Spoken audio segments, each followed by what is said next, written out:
Kumusta sa lahat, mga kaibigan, tinatanggap ka namin sa aming channel. Ang mga relasyon ng mag-asawa, na kadalasang puno ng mga sorpresa sa mundo ng magazine, ay nagpapatuloy. Paminsan-minsan ay inaalog nila tayo sa mga emosyonal na pahayag. Ang mga taos-pusong pahayag ng sikat na aktres na si Tuba Buyak Ustan tungkol sa ina ni Engin Akurek ay ikinagulat ng buong mundo sa pagkakataong ito.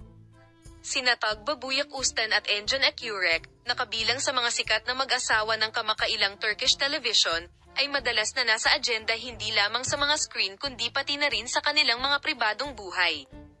Gayunpaman, sa pagkakataong ito si Tuba Buyak Ustan ay nagdulot ng isang kahangahangang kaganapan sa kanyang taos-pusong pag-amin tungkol sa ina ni Engin Akurek. Sa kanyang panayam, ipinahayag ng sikat na aktor ang kanyang relasyon sa ina ni Artichoke Kurek at ang kanyang pagmamahal sa kanya. Ipinahayag ni Tuba Buyak Ustan ang kanyang damdamin sa ina ng Artichoke Shovel sa mga sumusunod na salita. Mahal na mahal niya ako dahil tinatrato niya ako hindi lamang bilang kanyang manugang kundi bilang kanyang anak na babae. Ang pahayag na ito ay gumawa ng malaking epekto sa mundo.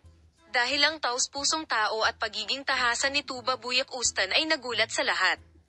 Bilang karagdagan sa kanyang relasyon sa sikat na aktres na si Naperk, ang mga pahayag ni Tuba Buyak Ustan, kung saan tinipon niya ang kanyang utak sa pamamagitan ng pagtatatag ng gayong malapit at taos-pusong ugnayan sa kanyang pamilya, ay nagkaroon ng malawak na epekto sa social media, at ang punto na itinuturing ng maraming tao bilang isang mapagmahal na diskarte ay ang relasyon ni Engin Akurek sa kanyang ina. Isinasaad na ang kanilang relasyon ay muling nagpapakita kung gaano kahalaga ang ugnayan ng pamilya.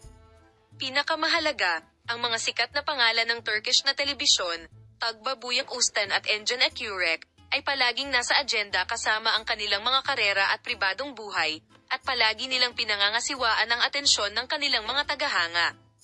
Ang taos-pusong pahayag na ito ay muling nagpapakita kung gaano kahalaga ang mag-asawa hindi lamang bilang mga aktor kundi bilang mga tao sa mga tuntunin ng kanilang mga karera. Kaya naman, ang taos-pusong relasyon ni Tuba Buyak Ustan sa ina ni Engin Akurek ay nagsimula ng bagong lupa sa mundo ng magazine at nagpaalala sa maraming tao ng kahalagahan ng ugnayan ng pamilya. Ang mga damdaming taos-pusong ipinahayag ng sikat na aktres ay lubhang naapektuhan at nagbigay inspirasyon sa kanyang mga tagahanga. Salamat sa panonood ng aking video. Paalam, makita ka sa mga bagong video.